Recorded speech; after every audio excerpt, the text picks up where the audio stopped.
Hello, I'm Shikha Yadav. You're watching Agribusiness News. Let's start with the latest updates.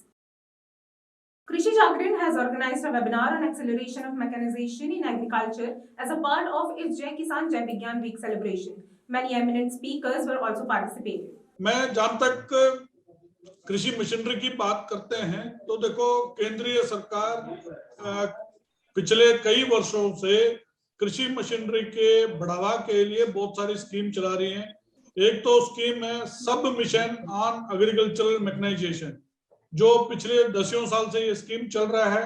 इस scheme के अंदर हर साल लगभग 1000 करोड़ रुपए की मशीनरी का वितरण होता है।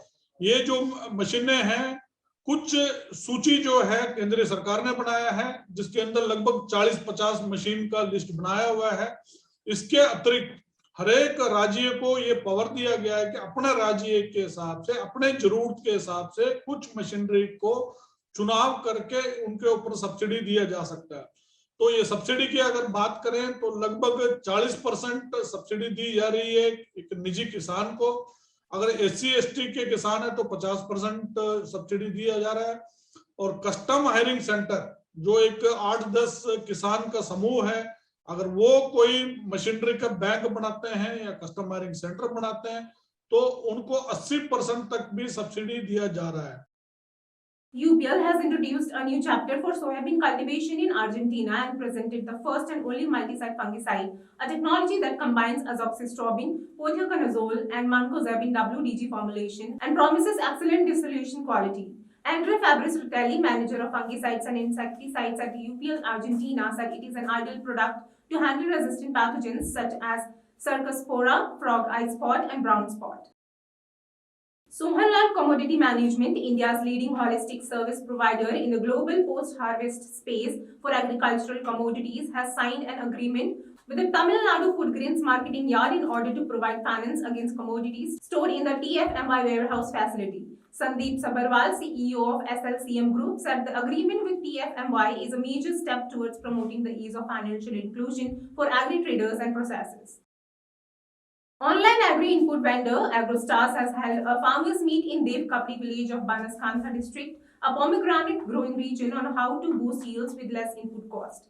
Tushar Bhatt, director of Farm Solutions, said with technology and data at the forefront, we are capable of providing end-to-end solutions for farmers. As we continue to expand our omni-channel services, it will further enhance our reach to millions of farmers in the country. Suppins, a leading dairy manufacturer in Kerala, has set a target of achieving ₹100 crore in 2022 to 2023 on the back of launching new products. Gigi Thomas, managing director of Suppins Farm Products, said the company has also plans to launch flavored yogurts, dairy beverages, and ice creams in 2022.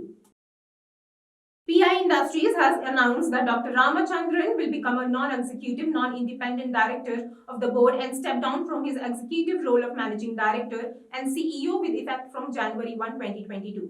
Before joining PI Industries, Dr. Ramachandran has been the chairman and MD of BASF India and head of the BASF legal entities in South Asia.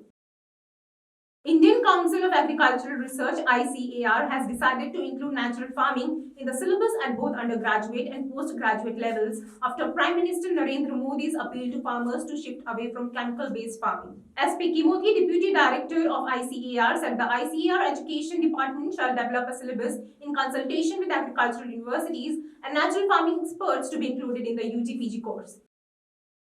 SEA has said that major edible oil companies including Adani Wilmar and Ruchi Soya have reduced the maximum retail price of their products by 10 to 15% to provide relief to consumers. According to the SEA, India's dependence on import of edible oils is nearly 65% of the total consumption of about 22 to 22.5 million tons. For more such updates, keep watching Krishi Jagran Business. Thank you.